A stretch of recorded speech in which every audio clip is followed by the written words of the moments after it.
Bonjour et bienvenue sur le site du podcast Histoire en série, créé et animé par Nicolas Charles et Johan Chanoir. Au programme, une analyse des séries d'hier, d'aujourd'hui et de demain par les spécialistes des questions mobilisées par nos shows préférés.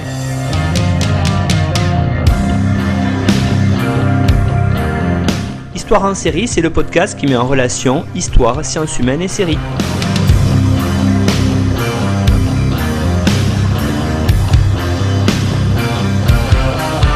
Bonjour à tous, bienvenue dans Histoire en série. Histoire en série aujourd'hui où on va parler des phénomènes de fans avec Sophie Le Hires. Bonjour Sophie. Bonjour. Alors Sophie, je vais commencer par vous présenter. Vous êtes donc à l'Université de Bretagne occidentale, site de Brest. Vous êtes agrégé d'anglais en 2017 et docteur en langue, littérature et civilisation anglophone depuis tout récemment, depuis décembre 2021. Votre sujet de thèse portait sur le détective herméneute en fiction sérielle, origine et évolution d'une figure mythique du texte à l'image, sous la direction, on la connaît aussi très bien dans Histoire en série, on la salue, d'Hélène Machinal et aussi d'Isabelle Durand. Donc votre thèse visait à étudier les évolutions de la figure du détective herméneute dans les séries par le biais de ses transpositions à l'écran et d'étudier la manière dont les identités du personnage s'est constituée par un phénomène de répétition et de variation par le biais des transfictions qui l'ont mise à l'honneur, mais aussi grâce à des innombrables reprises dont la figure a fait l'objet jusque-là dans les médias sociaux jusqu'à aujourd'hui. Donc, vous avez bénéficié aussi d'un contrat doctoral d'établissement au sein du laboratoire HCTI et vous êtes actuellement à terre dans le département d'anglais de l'Université de Bretagne occidentale. Vous avez été aussi représentante des doctorants HCTI de 2017 à 2019 et dans ce cadre, vous avez participé à l'organisation de séminaires du laboratoire et au premier colloque de doctorants et de jeunes chercheurs qui s'est tenu à Brest en 2019, en juin. Vous avez aussi quelques publications, notamment sur la série Sherlock. J'ai mis tout ça sur la page de présentation de l'émission sur notre site internet histoireensérie.com. Alors, on va aujourd'hui parler de cette série Sherlock. Vous allez peut-être tout de suite nous la représenter rapidement.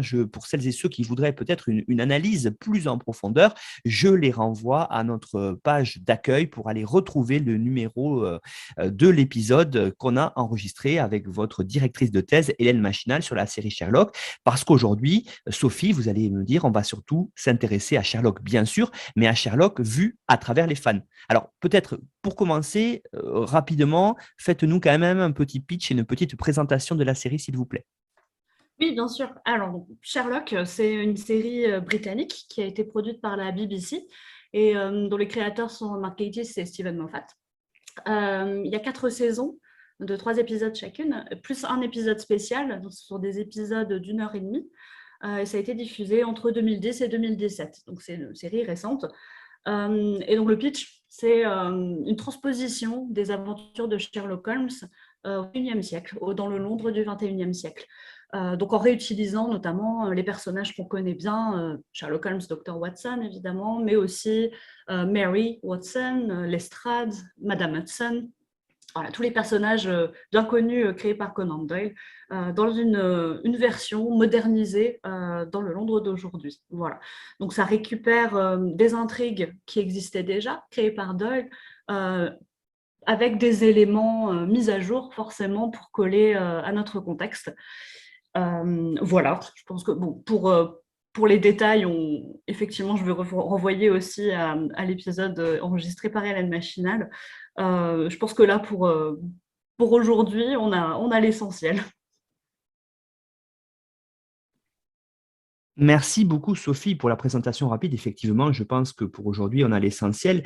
Cette idée, justement, que je voulais voir avec vous, qui est quand même très intéressante, Sophie, vous allez me redire, c'est pourquoi, en fait, il y a eu cette nouvelle adaptation. Vous l'avez dit, on est quasiment plus d'un siècle après l'œuvre de Conan Doyle, et puis on a ce Sherlock aujourd'hui dans la société actuelle.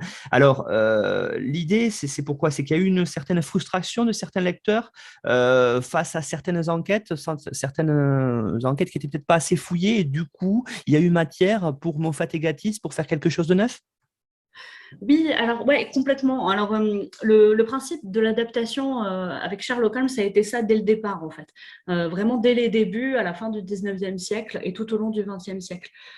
c'est qu'il y a un certain nombre de silences dans le texte, un certain nombre de mystères sur plusieurs plans, qui a motivé directement des stratégies ou des adaptations, des réécritures dès le départ, très tôt en fait. Donc je vais citer Denis Mélier qui en a parlé, qui lui parle du tarissement d'une matière, l'achèvement d'un récit qu'on voudrait inépuisable. Et c'est exactement ça en fait, c'est que il y a une discrétion en fait autour de Sherlock Holmes et autour de certaines intrigues qui fait qu'il peut être frustrant pour certains lecteurs très motivés parce que il nous manque des informations. Il y a tout un tas de possibilités qui restent ouvertes dans le texte d'origine. Ce que Saint-Gelais aussi a remarqué dans son ouvrage Fiction transfuge, dit que ça crée une curiosité inversement proportionnelle à la rareté des bribes qui semblent échapper à la vigilance de l'auteur.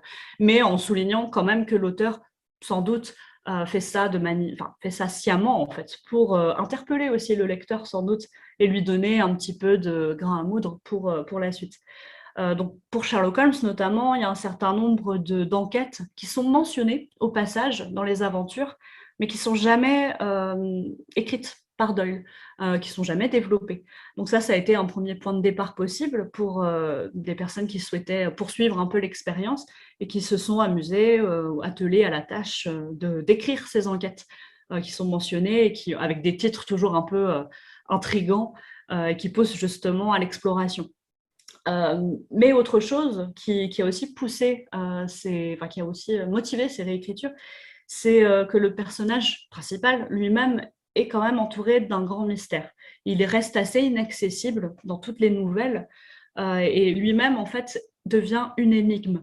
Ce qui encourage beaucoup les réécritures, les apocryphes, les adaptations même qui ont suivi. Donc, ce qui fait que oui, il y a un potentiel, c'est vrai. Notamment dans cette série, je reviendrai sur le contexte, le nouveau contexte un peu plus tard, mais il y a toujours un potentiel pour se réapproprier en fait le personnage de Holmes et les aventures qui vont derrière. Et c'est quelque chose qu'a fait la communauté en fait des lecteurs de Sherlock Holmes dès le départ, avec ces notions en fait de Sherlockiens, de Holmésiens qui se sont mis en place au fur et à mesure du XXe siècle. Alors justement, hein, qu'est-ce que vous pourriez dire là-dessus? Parce qu'on sait, quand on a parlé avec Hélène Machinal aussi, ces notions, vous l'avez dit, Sherlockien, holmésien, qu'est-ce que ça signifie exactement ces notions-là, Sophie? Et puis, qu'est-ce qu'on peut dire autour du coup du phénomène de transfictionnalité? Oui, alors donc les termes holmésien, sherlockien sont très proches. Dans l'ensemble, ça désigne les adeptes des aventures de Sherlock Holmes. La petite différence, c'est qu'on considère les holmésiens, ce sont des personnes qui appuient vraiment leur théorie, leur réécriture sur un maximum de faits réels et vérifiables. Par exemple, dans la presse de l'époque, ils vont s'appuyer sur des horaires de train, sur la météo qui était mentionnée dans les journaux, pour essayer de dater les aventures écrites par Doyle en se disant, bon, Doyle a mentionné qu'il pleuvait tel jour, alors l'aventure s'est peut-être passée à telle date. Le but, ça va être vraiment d'avoir une rigueur historique dans leur démarche. Les Sherlockiens, ils tirent profit des moindres possibilités qui sont laissées ouvertes par le texte. Donc des enquêtes que j'ai mentionnées, là, les enquêtes qui sont pas écrites par Doyle. Et puis ça va aussi au-delà de ce qu'on appelle le canon. Donc le canon, c'est les enquêtes écrites par Conan Doyle. Et ça inclut en fait tout un phénomène de transfictionnalité. Donc les Sherlockiens vont par exemple s'amuser à inventer ou à imaginer ce que ça aurait pu donner si Sherlock Holmes avait rencontré Jack l'Éventreur. Il y en a pas mal qui ont fait ça. Il y a aussi notamment l'exemple de Meyer qui a écrit un livre qui s'appelle La solution à 7%, qui lui a imaginé une rencontre entre Holmes et Freud. Donc voilà, il y a vraiment une notion de jeu aussi qui est impliquée là-dedans. Le but, c'est vraiment d'explorer toutes les possibilités. Et donc, pour revenir sur le phénomène de transfictionnalité, je reprends la définition de Saint-Gelais hein, qui lui dit que ce sont des œuvres qui se rapportent conjointement à une même fiction. Donc, c'est extrêmement vaste, c'est très large. Ce qui fait que en fait, le moindre élément appartenant à une œuvre source rencontrant un autre élément donne lieu à une transfiction. Donc, dans le cas de Sherlock Holmes, ça va bien au-delà de l'adaptation fidèle du corpus de l'œuvre source, vraiment, le phénomène de transfictionnalité intègre énormément de possibilités. Et donc, ça n'est pas étonnant alors que Gatiss et Moffat se soient emparés dans leurs propres mots, assez facilement en fait de la figure pour la transposer au XXIe siècle. Ils ont même trouvé que les choses fonctionnaient très bien. Donc il y a d'autres raisons pour ça évidemment, mais il y a une dynamique de réappropriation qui a été instaurée dès le départ en fait. Et la communauté des Sherlockiens, des Holmésiens est à la fois très rigoureuse et très joueuse depuis le début, mais aussi très productive. Il y a vraiment énormément de productions qui ont été faites. Donc ce qui donne une idée des possibilités, mais aussi, d'une certaine manière, ce qui peut marquer une certaine difficulté peut-être à se démarquer dans ce panel d'adaptation et de transfiction existante déjà depuis tout le début du XXe siècle.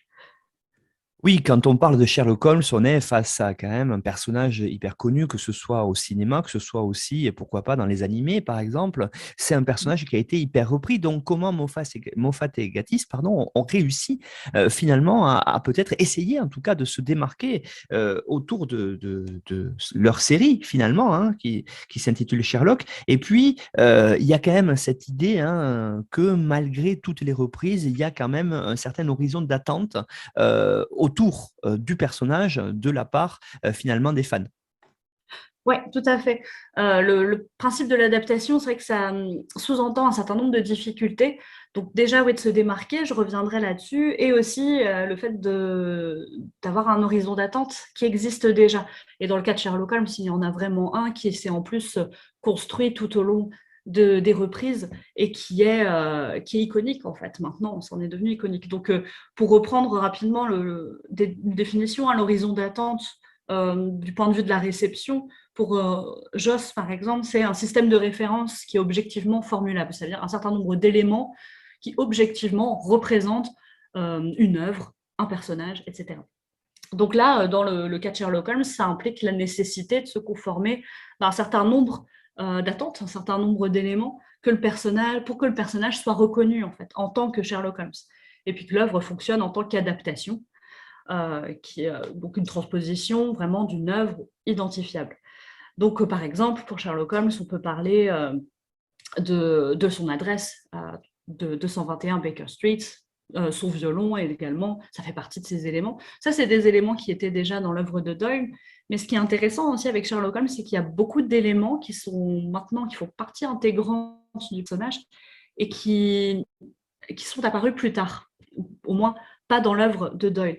Par exemple, la citation Elementary, my dear Watson, donc élémentaire, mon cher Watson, ça n'a jamais apparu dans les nouvelles. C'est quelque chose qui a été souvent noté, qui est assez étonnant. Mais la première fois qu'on l'a entendu, en fait, c'était dans une adaptation au théâtre, alors en 1899, donc c'était quand même assez ancien. Mais c'est pas Doyle qui l'a écrite. Pareil pour les vêtements de Sherlock Holmes, donc sa casquette, là, le Deerstalker, son manteau, Macfarlane, ça n'a pas été mentionné spécifiquement par Doyle que Holmes s'habillait comme ça. Par contre, l'illustrateur des nouvelles, dans le magazine dans lequel elles étaient publiées, donc le Strand, l'illustrateur Sidney Paget, a représenté Sherlock Holmes avec un Deerstalker et un manteau Macfarlane, et c'est devenu la représentation attendue en fait, du personnage. Ça fait partie des éléments iconiques qui le représentent. Donc, c'est assez intéressant parce que en fait, le personnage est représenté à la fois, il est fondé à la fois sur des éléments écrits par Conan Doyle et des éléments qui ont été rajoutés au fur et à mesure des adaptations et qui constituent l'identité du personnage qui, elle, s'est étoffée et précisée en fait via ses réécritures ou ses reprises d'un média à l'autre notamment. Pas que par l'écrit aussi, mais notamment, c'est vrai que c'est intéressant parce que la transposition médiatique a aussi apporté beaucoup d'éléments. Et autre chose, donc par rapport à Sherlock Holmes, comme on le disait, c'est vrai qu'il y a énormément d'adaptations antérieures. Il y a eu plus de 80 acteurs qui ont incarné le détective depuis le début, les premières adaptations, donc dès le début du XXe siècle, au théâtre et à la radio aussi, au cinéma, puis à la télévision. Il y a des adaptations qui ont été extrêmement populaires, très connues et reconnues. Donc, la série, par exemple, des années 80 de la Granada, qui a fait une adaptation très fidèle du canon holmésien. Donc, ça implique la nécessité de respecter, on pourrait dire, comme un cahier des charges, en fait, qui inclut des éléments qui permettent de reconnaître le personnage.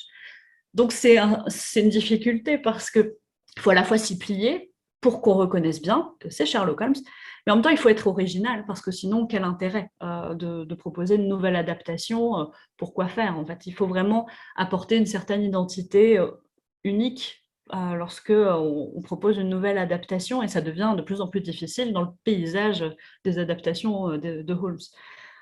Donc, pour apporter quelque chose de nouveau, il faut quand même encore trouver, mais c'est là que Gatiss et Moffat ont été assez malins. C'est vrai qu'ils ont tempéré la première adaptation au XXIe siècle, une transposition au XXIe siècle. Alors, il y a eu la série Elementary qui s'est fait, je pense, juste dans la suite ou simultanément. Donc, ça a fait 2 séries transposées au XXIe siècle en même temps. Dans tous les cas, c'est vrai que c'est une approche nouvelle, complètement novatrice pour le personnage. Ce qui fait que là, pour le coup, on a une originalité de base qui fait que le contexte est différent. Mais il ne s'agit pas juste de transposer Sherlock Holmes au XXIe siècle comme ça, en changeant l'esthétique. Il y a vraiment aussi tout un travail sur l'écriture des enquêtes, sur la prise en compte de la technologie, vraiment spécifique au contexte diégétique, extra-diégétique de la série, quoi. Donc, c'est vraiment intéressant pour ça parce qu'ils ont trouvé en fait une nouvelle voie via ce contexte. Dites-nous en plus, Sophie, de ce contexte justement diégétique et extra-diégétique, parce que plongé à l'heure actuelle, on a un Holmes finalement qui devient peut-être, je ne vais pas dire le roi du numérique, mais en tout cas qui utilise le numérique et en particulier les réseaux sociaux. Tout à fait. Ouais. Donc, et vraiment, il y a une prise en compte de ces évolutions technologiques. C'est à la fois dans le déroulement de la narration et puis aussi dans la mise en scène à l'image. Donc oui, effectivement, Holmes, il utilise tous les outils numériques qu'on peut avoir à notre disposition aujourd'hui. Donc, d'ailleurs, c'est assez intéressant parce que la première fois qu'il apparaît, entre guillemets, à l'écran, c'est par le biais d'un SMS. On voit juste une conférence de presse dans laquelle Lestrade est en train de parler d'une série de suicides tout au début du premier épisode.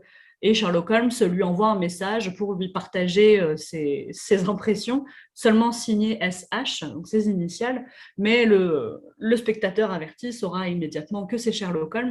Donc, sa première apparition, on ne le voit pas en fait. On voit juste un SMS qui vient d'envoyer, qui apparaît à l'écran. Donc le téléphone portable, il utilise d'un ordinateur aussi régulièrement, il utilise Skype. Il y a toute une scène, notamment dans l'un des épisodes de la 2e saison, dans laquelle il n'avait pas envie de se déplacer, donc il a envoyé Watson enquêter avec un ordinateur et ils discutent tous les deux via Skype de la scène de crime. En soi, le fait que Holmes utilise les technologies du moment, c'est pas tellement nouveau puisque déjà dans les nouvelles avec Edward Doyle, il était adepte des sciences. C'est un personnage qui a toujours été ancré dans les sciences de son époque.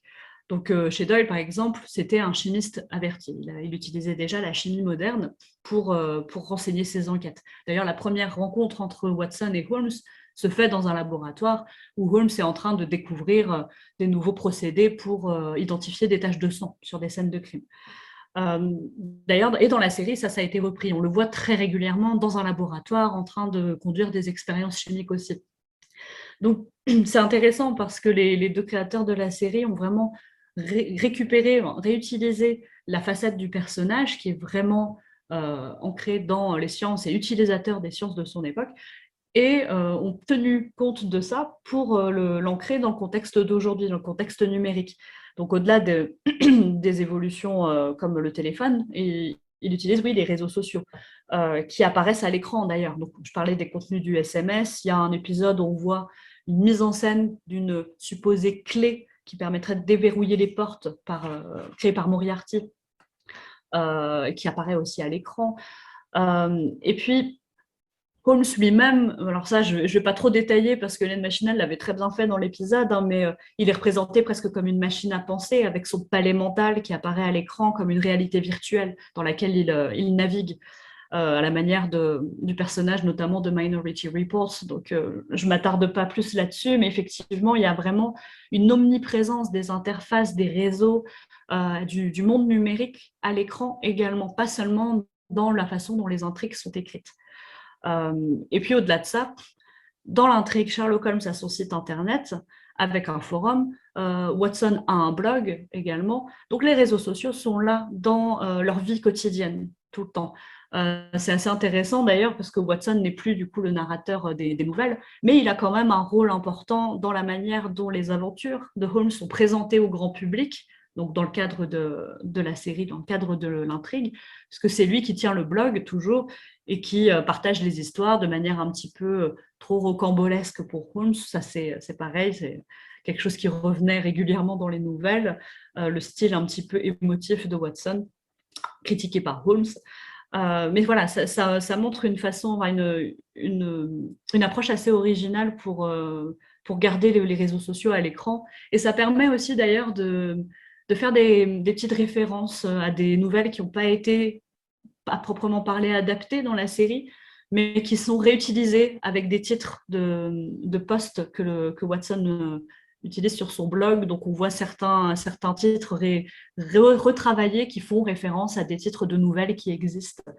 Donc, vraiment, il y a une mise à l'honneur vraiment du monde numérique et des réseaux sociaux dans l'intrigue directement.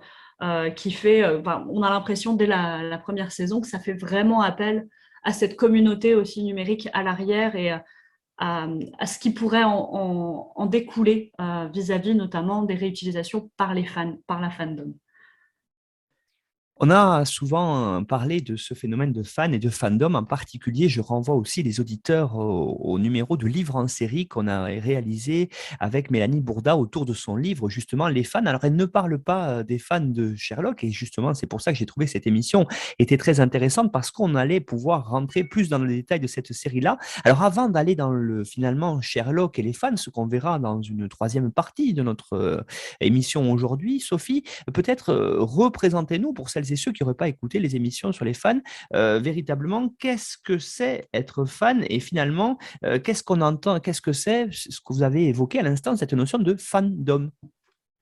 Oui, alors, les fans, en gros, c'est une catégorie, on va dire consommateurs, pour être plus large, de récepteurs aussi, donc des lecteurs, des spectateurs, téléspectateurs, qu'importe, qui sont engagés vraiment activement et dont l'horizon d'attente diffère en fait de celui des récepteurs ordinaires, on va dire, puisque leur niveau de connaissance et le potentiel de reconnaissance qu'ils ont n'est pas le même dans le cadre des adaptations de Sherlock Holmes, j'entends notamment. Ils ont vraiment un savoir qui diffère du spectateur ordinaire qui va aborder la série, notamment en connaissant simplement ce qu'on sait en tant que grand public de Sherlock Holmes. Donc les fans vraiment partent souvent avec un bagage et sont plus engagés aussi. Et donc la fandom, simplement, c'est la communauté de ces fans. Et ça apparaît vraiment quand... donc là, je vais citer Anthony Galuso et Jean-Philippe Galland qui en ont parlé justement du consommateur fan, qui disent que les fandoms, ça apparaît lorsque l'enthousiasme pour un objet culturel revêt un rôle d'apprentissage. Ça oriente une trajectoire biographique. Et il y a Philippe Le Gouern aussi qui lui, évoque les éléments d'une culture commune qui est érudite et qui est distinctive autour de références partagées. Vraiment, dans la fandom, il y a une notion de communauté qui est très intéressante et qui fonctionne, qui s'applique tout particulièrement à la communauté des Sherlockiens, des Holmésiens, qui trouvent en fait comme un nouveau souffle. Et il y a vraiment aussi une notion de participation de tout le monde, en fait. Tout le monde participe au sein de la fandom. Il y a un phénomène assez unitaire là-dedans de culture participative.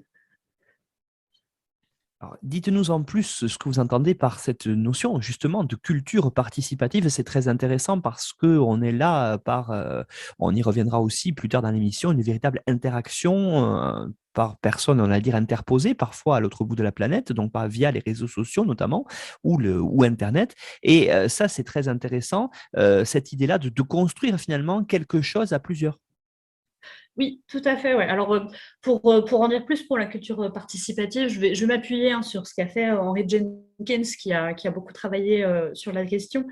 Donc, pour faire une traduction ou une adaptation, en tout cas, de ses propos en anglais, pour lui, ce qui définit la culture participative, c'est qu'il y a déjà notamment une notion de soutien de la communauté lorsqu'il s'agit de partager ses créations avec les autres. Donc, les créations de fans, que ce soit des théories, des fanfictions, on aura l'occasion de reparler en plus en détail de tout ça.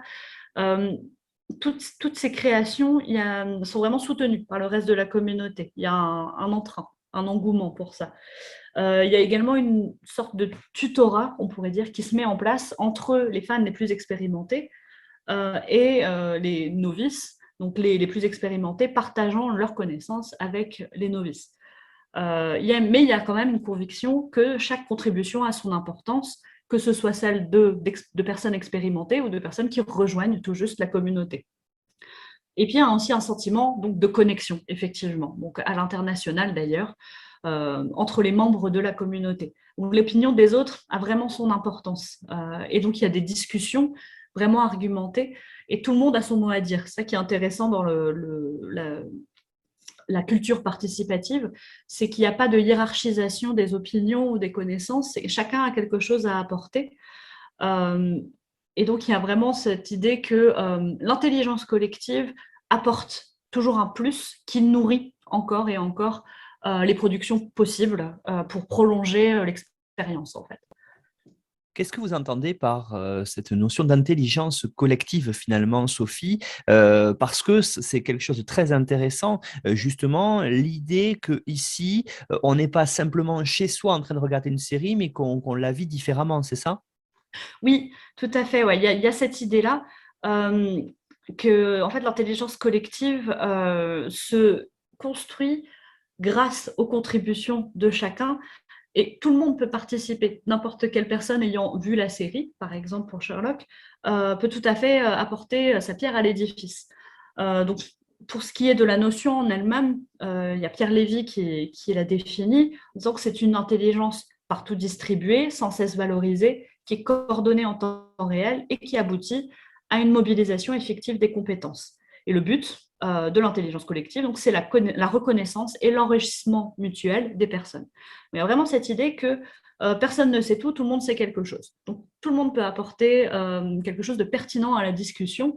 Et l'idée, c'est vraiment de partager pour créer vraiment une convergence. Donc, ça aussi, on a cette notion de culture de la convergence dont Jenkins a parlé, qui est alimentée par l'intelligence collective. Donc, la culture de la convergence, pour revenir rapidement là-dessus, c'est le fait que le contenu existe et il passe d'un média à l'autre par le biais d'une coopération, justement, entre différentes industries déjà, mais aussi grâce au public, parce que le public fait la démarche, en fait, d'aller chercher l'information, le divertissement sur différents médias. Ils vont faire la démarche pour trouver ce qu'ils cherchent. Et donc, via cette démarche, se met en place une intelligence collective qui est nourrie au fur et à mesure en fait des participations de chacun. Donc effectivement, je parle souvent de fans parce que la plupart des personnes qui prennent part à cette démarche sont des fans, parce que c'est eux les plus impliqués, mais c'est tout à fait possible pour des spectateurs ordinaires, si on peut utiliser ce mot-là, des spectateurs moins impliqués, de participer aussi. Et les réseaux sociaux ont vraiment facilité ça, puisque via certains réseaux, donc je pense notamment au début des années 2010, il y avait le réseau Tumblr qui était très en vogue et qui a été une pierre angulaire pour la série Sherlock notamment, et qui permet en fait à tout le monde de s'intéresser de près ou de loin à la série et de participer ou pas aux discussions, mais au moins de se tenir informé, qui est très intéressant de ce point de vue-là. Oui, ça permet l'émergence de ce que Mélanie Bourda a évoqué dans son ouvrage Les fans, de véritables communautés de fans. Oui. Et là, peut-être dites-nous en plus sur tout ce qui s'est déroulé autour de ce réseau social, peut-être un peu plus en retrait aujourd'hui, mais qui était à la mode il y a quelques années, Tumblr. Oui, oui, effectivement, là, c'est un réseau qui a été pas mal supplanté ces dernières années par d'autres réseaux beaucoup plus populaires. mais qui était très, très populaire au début des années 2010. Alors essentiellement chez des utilisateurs plutôt jeunes, hein, mais on trouve un peu toutes les générations quand même dessus encore aujourd'hui.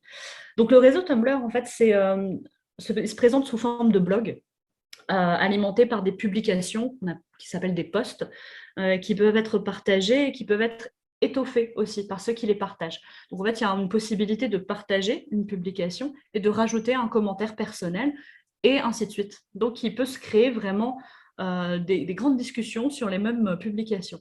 Et puis il y a une possibilité de flécher les thématiques à l'aide de hashtags, en fait des mots-clés, pour orienter un peu les personnes qui chercheraient des informations sur certains sujets.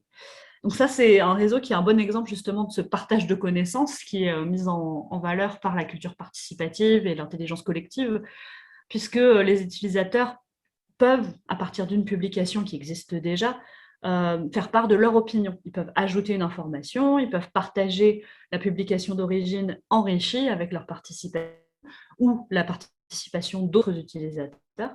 Et au fur et à mesure des contributions, les publications peuvent devenir de véritables conversations et vraiment des sources d'informations assez intéressantes. Il y a vraiment rigoureux qui citent leurs sources, qui vont renvoyer à des ouvrages. C'est assez impressionnant, notamment dans la communauté des Holmésiens et des Sherlockiens. Il y a vraiment une rigueur qui est toujours là, qui existe encore. Alors pas toujours, évidemment, mais on peut le noter quand même, ça existe encore. Et bon, forcément, c'est un réseau social, donc il y a cet avantage pour un récepteur qui ne serait pas vraiment percé dans la recherche scientifique, c'est que les connaissances sont quand même présentées de manière assez humoristique en général et très pédagogique. Donc, les contributions de chacun, en fait, sont à l'adresse de tous. Ce n'est pas forcément pour les initiés, c'est vraiment pour tout le monde. Et donc, il y a vraiment une volonté là, dans ce réseau-là, et puis bon, sans doute pas que celui-ci, mais c'est vraiment celui-ci sur lequel je me suis concentrée dans ma recherche. Il y a une volonté de partager les expériences et des connaissances, d'aller au-delà de la simple présentation de l'opinion pour créer une discussion, voire des débats parfois très argumentés et très... comment dire, il y a vraiment des sources scientifiques, donc très documentées aussi. Et c'est pas rare d'ailleurs de voir des utilisateurs qui font appel les uns aux autres, parce qu'il y en a certains qui se font un peu connaître, les communautés, et du coup, pour certains points, certaines thématiques, on va les identifier, comme ça se fait d'ailleurs aujourd'hui toujours sur les réseaux sociaux, on les identifie pour les appeler, pour dire, bon, est-ce que toi, en tant qu'utilisateur qui t'y connaît dans telle thématique, est-ce que tu pourrais nous en dire plus, nous expliquer ce phénomène qu'on ne connaît pas trop, etc. C'est quelque chose qui est très répandu sur Tumblr. Dans un cas plus général qui ne touche pas que à Sherlock, il y a souvent des interjections qui arrivent de type est-ce que le côté scientifique de Tumblr pourrait nous expliquer ça? Donc des conversations sur des sujets complètement variés. Alors je pense notamment à des conversations d'auteurs, de personnes qui écrivent des fanfictions, qui essaient d'en savoir plus, par exemple, sur la médecine du Moyen-Âge. Et ils vont aller interpeller le côté scientifique de Tumblr pour expliquer un certain point spécifique sur lequel ils n'y connaissent rien et qu'ils aimeraient voir expliquer. Et on voit du coup des références apportées par d'autres utilisateurs pour aller plus loin, pour se documenter et apporter de la connaissance. Donc il y a vraiment une dynamique qui est assez intéressante là-dedans, puisqu'il y a une pédagogie aussi entre les utilisateurs, donc ce système de tutorat que Jenkins évoquait dans le cadre de la culture participative. Vraiment, chacun a son mot à dire, chacun sa pierre à l'édifice. Donc c'est moins populaire, c'est vrai aujourd'hui, comme réseau social. Ça illustre vraiment bien les notions d'intelligence collective et de culture participative. Et puis aussi, dans le cadre de la série Sherlock, à mentionner, c'était le réseau social en vogue pendant que la série était diffusée. Donc, il a été très utilisé par les fans de la série à cette époque-là, ce qui a fait que ça a créé toute une dynamique de conversation, de dialogue entre la série et ses fans, d'une certaine manière. Parlons maintenant, Sophie, de ces fans, hein, de ces fans de Sherlock qui, dans les pratiques de fans, ce sont quand même des gens qui, j'imagine, par rapport aux pratiques de fans dans d'autres séries, aiment bien partager les choses, mais aiment aussi peut-être jouer ici au détective. Je pense que c'est peut-être la base d'être fan de Sherlock. Tout à fait, c'est exactement ça, et c'est ce qui a fonctionné en fait très rapidement, encore une fois. Il y a toujours, comme j'évoquais au début, là, il y a toujours cette volonté de jouer, de mener l'enquête et d'aller au-delà en fait, de ce qui est proposé dans la diégèse pour continuer à dénouer un peu les mystères qui persistent une fois que l'intrigue est terminée, que l'épisode est diffusé. Euh, donc les fans en fait de Sherlock Holmes, là, de Sherlock Holmes oui en général et de la série plus particulièrement, ont vraiment créé une communauté aussi d'enquêteurs d'une certaine manière, qui s'apparente à ce que Jason Mitchell appelle les forensic fandom. Donc forensic, c'est la police scientifique en fait. Donc il apparente vraiment certaines fandoms à une équipe de police scientifique qui va collectivement en fait travailler pour décoder les mystères qui existent dans une narration complexe, pour analyser l'arc narratif, pour faire des prédictions sur la suite de l'histoire, notamment. Ça, c'est très en vogue. Et donc, ils sont extrêmement rigoureux, ils vont vraiment analyser les détails. Et il y en a beaucoup dans Sherlock. On parlait de la présence à l'écran de certains mots qui apparaissent pour manifester en fait, le processus de pensée de Sherlock Holmes pendant qu'il mène ses enquêtes. Il y a vraiment des fans qui vont aller faire des captures d'écran, faire des arrêts sur image pour être sûr de bien voir le moindre mot. Et grâce à ça, parfois, certains fans avaient vu des choses arriver avant que les épisodes suivants soient dévoilés. Donc, il y a vraiment une notion qui, c'est complètement à l'image en fait des fans de Sherlock Holmes et de la série en particulier, qui s'approprient en fait la méthode du détective, qui sont très observateurs, qui vont aller chercher les indices et les interpréter. Ensuite, il n'y a pas vraiment juste identifier les mystères et les mystères qui persistent. Il y a aussi vraiment une volonté d'aller trouver des indices et de les interpréter et de discuter ensemble de la meilleure interprétation possible. Donc l'idée, c'est vraiment d'aller au-delà, encore une fois, de la diégèse. Dites-nous en plus de cette idée, Sophie, d'aller au-delà de la diégèse, c'est-à-dire comment ça se passe concrètement quand on est un fan pour peut-être mener ses propres enquêtes. Oui, alors, pour le cas de Sherlock, la série, en fait, ce qui est assez intéressant, c'est que le format laisse le temps aux fans en fait, de s'exprimer. Je mentionnais ça au tout début en la présentant, mais il y a que 3 épisodes dans la saison. Alors, en général, les épisodes sont diffusés assez rapidement. Au début, ça a été 1 par semaine, et on a eu aussi le cas de plusieurs épisodes à la suite, un jour après l'autre. Mais par contre, il y a un grand temps d'attente entre les saisons, et qui n'est pas toujours régulier d'ailleurs. Il y a eu 1 an entre les 2 premières saisons, mais il y a eu 2 ans entre la saison 2 et la saison 3, et il y a eu jusque 3 ans d'attente entre les saisons. Donc, il y a vraiment un potentiel. Les fans ont le temps de réfléchir et de spéculer, en fait, entre les saisons. Et en plus, évidemment, les créateurs de la série, dans leur narration, ont laissé ce qu'on appelle des plot twists, des retournements de situation en fin de saison pour pousser les fans justement à s'interroger et à essayer de trouver la solution, puisqu'ils sont obligés d'attendre de toute façon que la suite arrive. Et parfois, ça prend des années. Donc déjà, ça incite à revisionner les épisodes pour patienter, pour les fans les plus motivés, et du coup aussi pour s'occuper ou pour patienter à proposer des solutions en attendant la résolution officielle. Donc, Hélène Machinal en avait parlé dans l'épisode auquel elle a participé aussi, mais il y a eu une profusion de théories entre les saisons 2 et 3 notamment, parce qu'à la fin de la saison 2, Holmes apparemment se suicide, se jette du haut d'un immeuble, et tout le monde croit qu'il est mort dans le monde diégétique. Mais le spectateur sait, lui, à la fin de l'épisode, à la toute fin, qu'en fait, il a survécu, et que c'était seulement une mise en scène. Et là, il a fallu attendre 2 ans pour savoir comment il s'y était pris. Et il y a eu une multitude de reprises sur Tumblr notamment, mais pas que, pour essayer d'expliquer en fait la manière dont Sherlock Holmes s'y était pris pour tomber du haut d'un immeuble et ne pas mourir. Et notamment sur Tumblr, ça a été assez intéressant parce qu'il y a eu carrément un challenge, comme plusieurs, pour inciter les spectateurs à participer à l'élaboration de ces théories.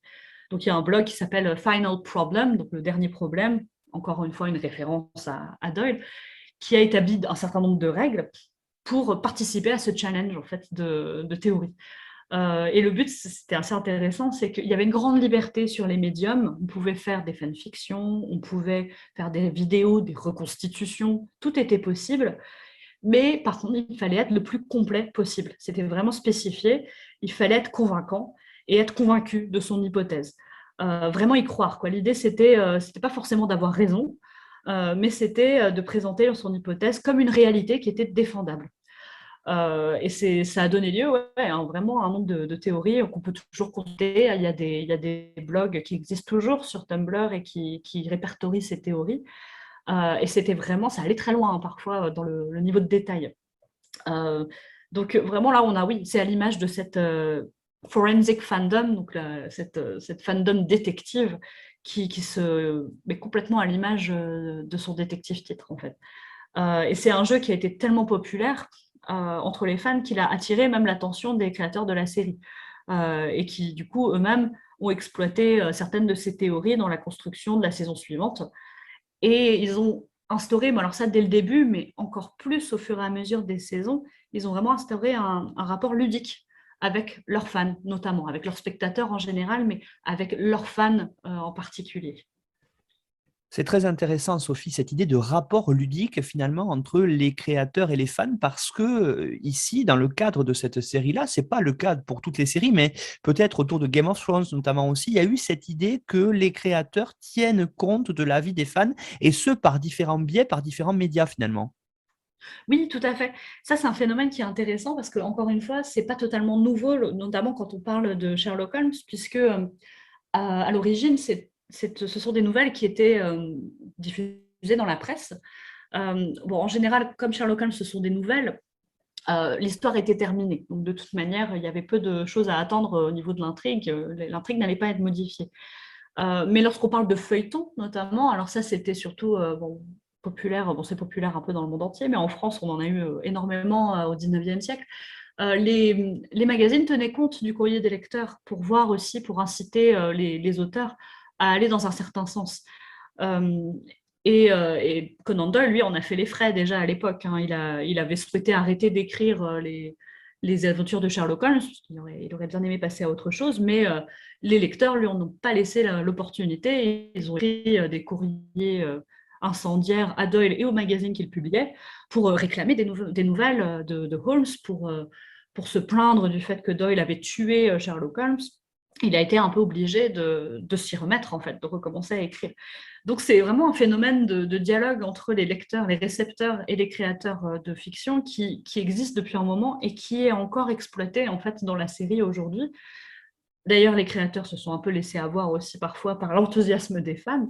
On pourra y revenir, mais ce qui est intéressant, c'est qu'ils ont utilisé donc, les théories dans leur diégèse. Donc ça, je crois qu'Hélène Machinal aussi en avait parlé. On voit notamment au début de la saison 3 des groupes de fans de Holmes qui croient qu'il est innocent puisqu'il a été discrédité par Moriarty avant de mourir, entre guillemets. Donc ces fans le croient innocent, ils croient qu'il est en vie, donc ils se réunissent pour proposer des hypothèses, alors plus ou moins rocambolesques. Et certaines hypothèses sont tirées directement des théories qui sont nées sur Internet. Donc le savoir des fans, en plus, est rendu légitime par la série, par les créateurs de la série. Et ça, c'était déjà le cas dès le début de la série, dans la première saison, puisqu'il y a une petite intrigue dans laquelle Holmes enquête sur une présentatrice très populaire qui a été assassinée. Et il dit lui-même qu'il faut aller sur les forums de fans parce que c'est une source d'information cruciale.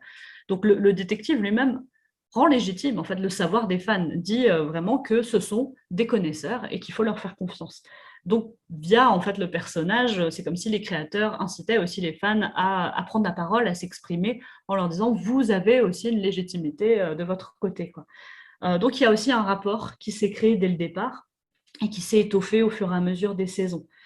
Comment dire, il y a dans la construction des enquêtes est assez complexe en fait dans la série Sherlock, puisque ça c'est un peu à part, mais les créateurs se basent à la fois sur des éléments des nouvelles, des éléments qu'ils inventent eux-mêmes lorsqu'il s'agit d'objets contemporains par exemple, donc qui n'existent pas chez Doyle.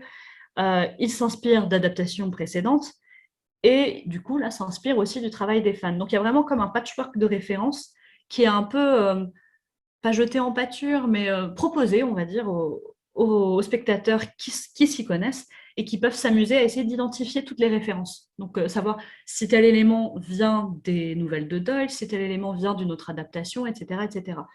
Donc, il y a vraiment tout un jeu aussi qui est là dès la première saison pour pousser un petit peu les plus connaisseurs à aller poursuivre l'enquête une fois qu'ils ont visionné l'épisode. Donc, le revoir et identifier ses références. Et ça joue vraiment sur la propension des amateurs de Sherlock Holmes à analyser tous les éléments et qui leur est très connu en fait depuis le début du XXe siècle. À ce propos, je dirais 2 mots sur un phénomène qui s'appelle The Great Game, donc le grand jeu, qui est né au début du XXe siècle en fait chez les amateurs de Sherlock Holmes. Et en fait, ce grand jeu, ça consiste à considérer que Watson et Holmes, ce sont des personnages historiques qui ont existé et que Doyle, c'était leur agent littéraire.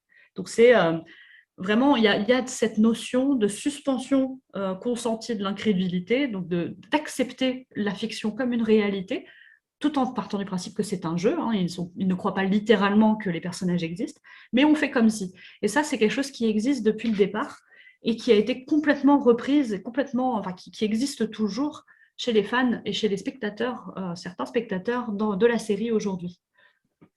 Alors comment justement cette notion que vous venez d'évoquer, qui est très intéressante, on la retrouve aujourd'hui active, on va dire, à l'ère du numérique?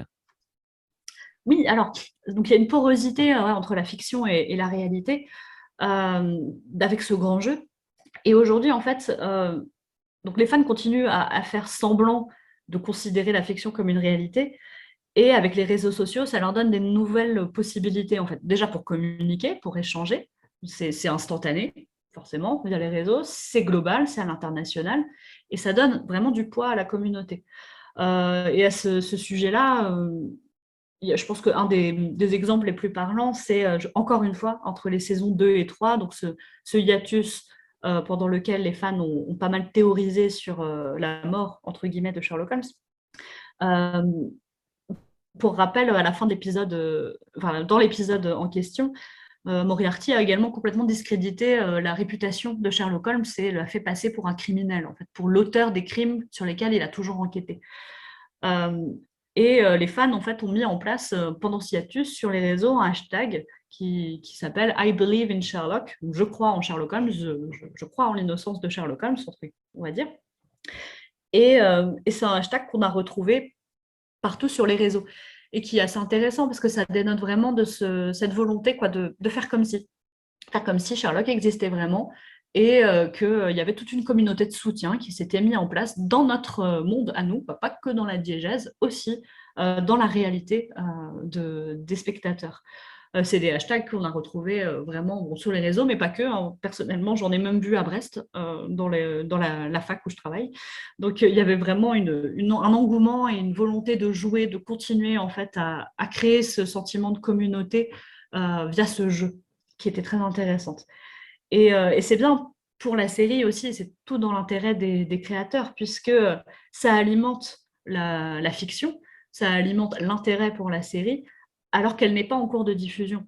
Ce qui arrive quand même beaucoup avec Sherlock, puisque avec seulement 3 épisodes tous les 2 ans, il y a quand même une longue période où il n'y a rien, il n'y a pas de nouveau contenu de proposer. Donc ça permet quand même de garder un peu vivace l'attention des spectateurs de ce point de vue-là. Faire vivre la série, justement, en dehors de la diégèse. Voilà peut-être le mot de la fin, qu'on pourrait dire pour cette émission, Sophie. Alors, dites-nous en plus avec cette idée-là que finalement, la série Sherlock, c'est devenu aujourd'hui une série importante, voire culte pour certains, justement à cause des fans ou grâce aux fans plutôt et au fandom. Oui, tout à fait, en fait. Alors, c'est d'ailleurs intéressant de le formuler de cette manière, à cause d'eux ou grâce à, parce qu'il y a vraiment les deux. Il y a vraiment ces deux notions dans cette fandom de Sherlock. C'est que, oui, complètement, donc je finirai plutôt par le côté positif. Il y a quand même un côté assez négatif, du point de vue de certains, de l'enthousiasme de cette fandom. Donc, certains fans d'autres séries qui ont quand même pu voir sur les réseaux la fandom de Sherlock s'exprimer, qui considère qu'elle est quand même un petit peu, elle est partie un peu loin parfois dans ses théories, qu'ils exagèrent un petit peu. Bon, il y a de ça. Et puis, il y a aussi certains les créateurs parfois qui ont pu pâtir un petit peu de l'enthousiasme des fans, qui en fait mélangeaient tellement la réalité et la fiction que par certains avaient un peu de mal à accepter que l'intrigue n'aille pas dans le sens qu'ils avaient pensé. Ils avaient vraiment, certains ont fait des études très précises, notamment des relations entre les personnages, et pour eux, certaines choses devaient se passer parce que l'intrigue menait à ça, selon eux, et ont très mal accepté lorsque ce n'était pas le cas. Donc les créateurs de la série ont dû s'exprimer pour justifier des fois leur choix d'écriture. Les acteurs aussi, d'ailleurs, notamment Martin Freeman qui interprète Watson et qui s'est plaint plusieurs fois de se trouver un peu brigué par les attentes des fans et qui trouvaient que c'était plus tellement amusant de jouer dans la série lorsque les fans avaient autant de contrôle, entre guillemets, hein, mais avaient au moins un sentiment de contrôle, avaient l'impression qu'ils avaient un certain contrôle et devenaient un peu agressifs lorsque leurs attentes n'étaient pas comblées. Mais ça, c'est assez intéressant puisque, encore une fois, Doyle en a fait les frais au départ. Il a reçu des lettres très, très violentes lorsqu'il a, entre guillemets, tué son personnage. Donc, c'est pas nouveau non plus dans les fans de Sherlock Holmes. Donc ça, c'est pour le côté peut-être un peu négatif de la fandom et qui a peut-être son importance aussi dans la continuité de la série. Mais il y a aussi un vrai engouement, une vraie positivité impliquée par cet enthousiasme en fait, des fans, qui est assez intéressant. C'est que au risque de perdre son public, donc la série n'est pas diffusée souvent, mais elle a quand même proposé du contenu qui pousse à prolonger l'expérience. Donc, comme on disait, il y a des trous dans l'intrigue, il y a des hiatus, il y a des cliffhangers, comme on dit, donc des retournements de situation en fin de saison qui poussent à la théorie. Et puis, il y a aussi des contenus transmédia qui ont été créés par la série, donc des contenus officiels comme le site de Sherlock Holmes, le blog de Watson, que les fans peuvent consulter dans la vraie vie, quoi, qui existe sur Internet.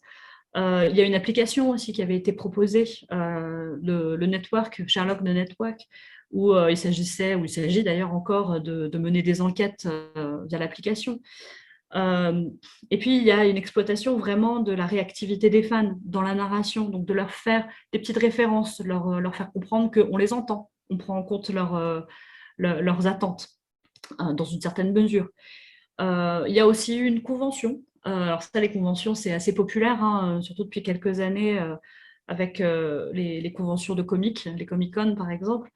Et donc Sherlock a aussi eu sa convention. Donc ça a permis aux fans de rencontrer des panels ou des ateliers constitués par les acteurs, les créateurs de la série, puis aussi de se rencontrer entre eux, parce que c'est une communauté qui est effectivement très active sur Internet, mais qui aiment bien se retrouver. Alors, notamment dans les conventions, sur les tournages aussi, quand elles avaient encore lieu, les fans aimaient bien se retrouver du monde entier pour assister, si possible, à des bribes de tournage en extérieur.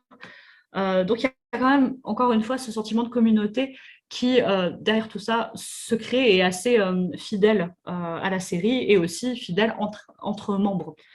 Donc, les réseaux sont vraiment devenus un mode de partage indirect et de promotion de la série aussi via ça. Donc, pour les fans entre eux, mais aussi pour les autres communautés et pour les autres utilisateurs des réseaux. À ce niveau-là, je peux parler notamment des GIFs. C'est des petites animations qui reprennent, par exemple, un dialogue de personnages, donc sans son, juste une image qui tourne en boucle et qui est très utilisée aujourd'hui, notamment sur les réseaux, les messageries instantanées, etc. Et ça permet, en fait, d'une certaine manière, de promouvoir la série de manière complètement indirecte pour les créateurs de la série. C'est pas de leur fait, mais les fans réutilisent ça et j'ai vu des occurrences, notamment sur Tumblr, encore une fois, d'utilisateurs qui disaient qu'ils avaient commencé une série parce qu'ils avaient vu beaucoup de GIFs utilisés et que ça leur avait donné envie. Il y a aussi des liens qui se créent entre les communautés de fandom qui peuvent pousser les fans à aller s'intéresser à une série qui est très populaire dans leur fandom. Donc il y a vraiment des liens, notamment entre les séries Doctor Who et Sherlock. Doctor Who, qui est d'autres séries britanniques, voilà, qui est une série culte très ancienne, qui a été reprise notamment par Moffat, qui est aussi le créateur de Sherlock, qui en a été le producteur et un scénariste aussi. Et ça fait qu'il y a vraiment des liens assez forts entre les deux séries sur plusieurs points et des liens assez forts entre leurs fans aussi. Ce qui crée presque des super fandoms, en fait, donc des fandoms de plusieurs séries. Et ça fait des transfictions nouvelles. C'est encore un phénomène qui existe. Et il y a notamment une vidéo sur YouTube qui est vraiment pas mal faite, une vidéo de fans qui propose une rencontre entre Sherlock et le docteur de Doctor Who dans le TARDIS. Donc le TARDIS s'arrête dans la rue devant l'appartement de Holmes à Baker Street et les deux personnages se rencontrent. Donc il y a vraiment, ça pousse à la production toujours. Il y a vraiment un phénomène presque de poupée russe en fait, où la fiction officielle de la série donne lieu à des réinterprétations et des théories. Ces théories, à leur tour, donnent lieu à des nouvelles créations pour mettre en scène ces théories. Donc c'est vraiment intéressant, c'est que le dialogue ne s'arrête jamais vraiment. Et ce qui prouve aussi que parfois les fans effectivement peuvent être un frein et peuvent compliquer la tâche des créateurs puisqu'il faut se conformer aussi à l'horizon d'attente, comme on a dit. Mais en même temps, ces créateurs ont tout intérêt à capitaliser un petit peu sur le potentiel en fait, de leur œuvre à être récupérée par les fans. Parce que, en fait, ce sont eux, d'une certaine manière, les premiers intermédiaires qui permettent la promotion d'une œuvre. Ça, c'est Jenkins qui l'a montré aussi dans ses études sur la culture de la convergence. C'est que les fans vraiment sont primordiaux pour ça.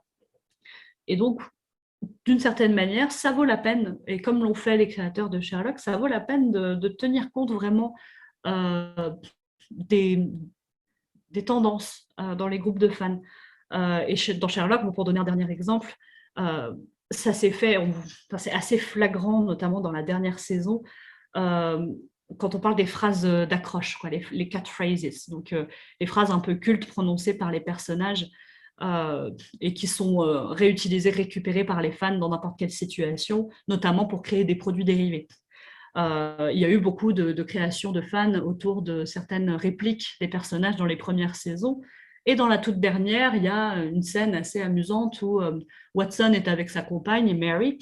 Pendant l'absence de Holmes, il s'est laissé pousser la moustache, et qui ne plaît pas du tout à Mary. Mais le moment où Holmes réapparaît, que Holmes n'est pas mort, il décide de se raser parce que, bon, ce n'est pas dit, mais bon, Holmes s'est beaucoup moqué de lui pour sa moustache, et bizarrement, il décide de se raser dans la foulée. Et Mary se moque un petit peu de lui en disant que tout de suite, Holmes a dit que la moustache était ridicule, donc Watson l'a enlevée. Et Watson lui répond « I don't shave for Sherlock Holmes », je ne me rase pas pour Sherlock Holmes, ce à quoi Mary lui répond « Tu devrais mettre ça sur un t-shirt ». Évidemment, l'épisode n'était même pas fini, qu'il y avait déjà des t-shirts sur Internet à la vente avec marqué « I don't shave for Sherlock Holmes ». Et ça, je pense que c'était fait de manière tout à fait pensée par les créateurs qui se sont dit, ça c'est un clin d'œil amusant, on va capitaliser là-dessus et les laisser s'amuser avec ça. Et ça revient plusieurs fois dans la saison, cette idée de mettre sur un t-shirt des phrases d'accroche comme ça, et qui évidemment ont été récupérées par le public derrière.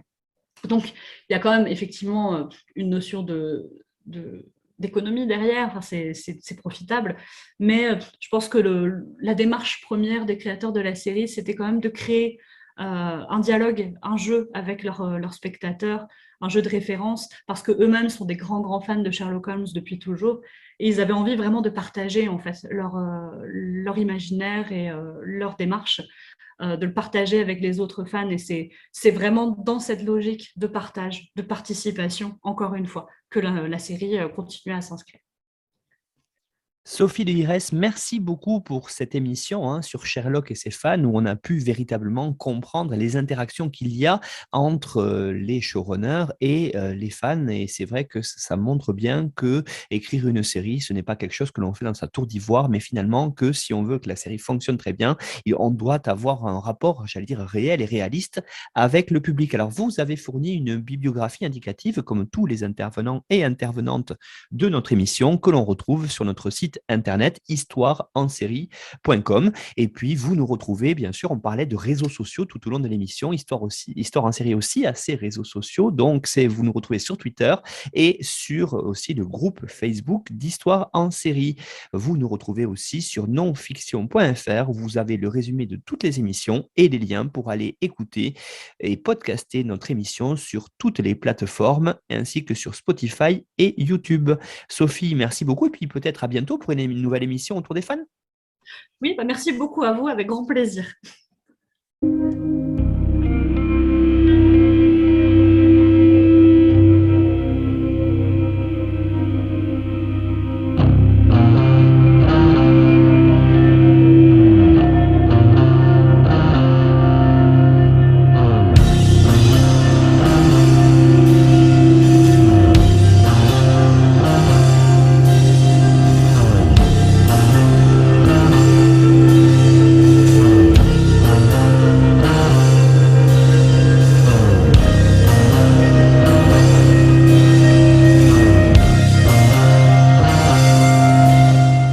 Retrouvez-nous sur Twitter @Histoire en série pour connaître le programme à venir ainsi que des conseils bibliographiques.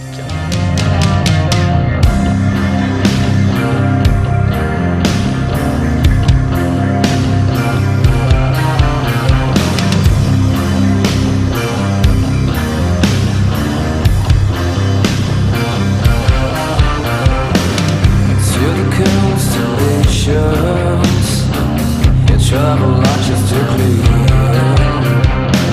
Such a beautiful planet populated by a stranger.